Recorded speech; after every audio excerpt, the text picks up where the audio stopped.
abamnyama yabo. So nje iyona inkinga ke esibhekene nayo leyo ke mfethu ukuthi abantu bayathanda abantu ukulandela ungathi abantu bathanda ukulandela mawuthi uyibukisisa lento ungathi abantu bathanda ukulandela into abangayiboni abayifuna bayibonayo. Kodwa bafowethu ngisayigxeka lento le futhi uyabona manje inkosi unyazi isivele ya relax manje ayiwadedela amakhamera hayi sivele yaphoza yathi bafana vela ningishuthi hayi iphozile manje ikhathele bayizwa leyo futhi uyabona hayi ke manje sebeyishutha bukhoma nayo isivumile hayi sivumile manje mawubuka ithombe uyabona hayi sivumile bayishutha ngempela hayi uyabona manje akukho labangaseyishutheli khona kanti ubuthi mawuthola isithombe senkosi before usithole nje ubona ukuthi wayevele emva kwabanye wazuma ngendlela azuma ngayo entshontsho hayi manje bayishutha bukhoma manje uyabona cha hayi ushutha bukhoma ebuko bemkanje necamera phambi kwakhe emshuthi intembi bayishutha mase befaka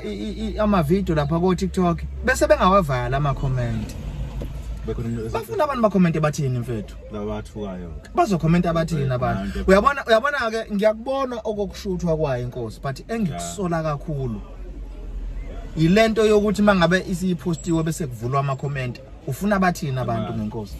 ufuna bathini ngoba kodwa bangayiqondi lento uyayibuka leyo nto leyo basafihlele uqinisile manje uyazi lento mfethu inyanti isigazi mase ufunda ama comment abantu ngendlela abayidelela ngayo inkosi uvela ubone ukuthi lento indlela enzeka ngayo ayikho right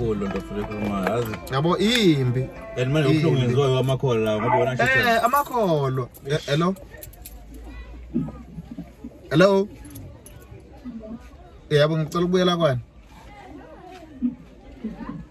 okay sayifela umntu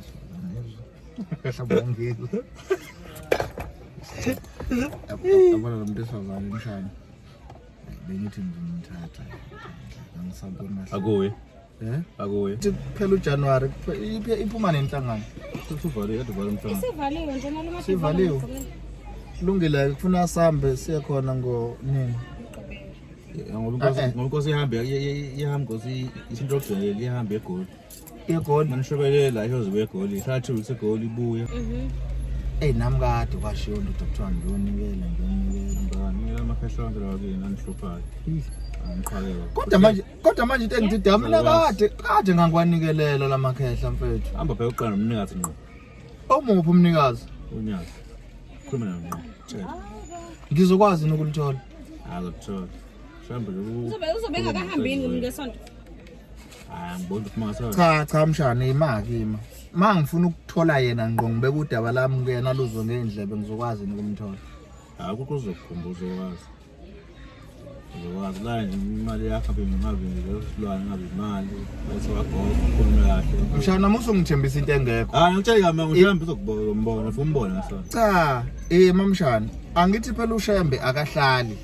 la nizonikela la ekhona noma kulezi insuku nje obe khona ninikela ehleli la yaphuma manje ngizombona kanjani ngoba nakhona lapho ufika inkosi kanani lapha ufike sezodeliver isibusiso ayihambele manje ngizombona kanjani akenzeka aphuma ngazophuma ngasonto ufike inkosi kanani wena ukuthi abashomayo ukuthi cha zonikela umuntu lo uzengana yakini bazokudlulisa hamba futhi emuva ungaqokile imvamisa ukuthi abangaqokile bona ngazo ukuthi banika izithuba hayi kulungile ngizobe ngizame phela ngabe ngiwenile mangenza kanjalo okay bye bye